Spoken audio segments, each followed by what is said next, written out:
Sportage.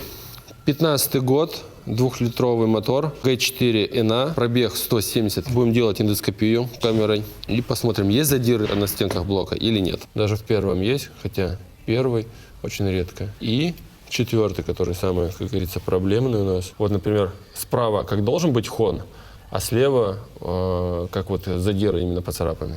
Во втором есть, но не так критично, как, например, в 4-м. Но вот они есть тоже уже. Ну, пробег 170, и вот они в 3-м сильные. Прям 4-й, 3-й сильно, 2-й есть, но, как говорится, не такие большие, как в 3-м, 4-м.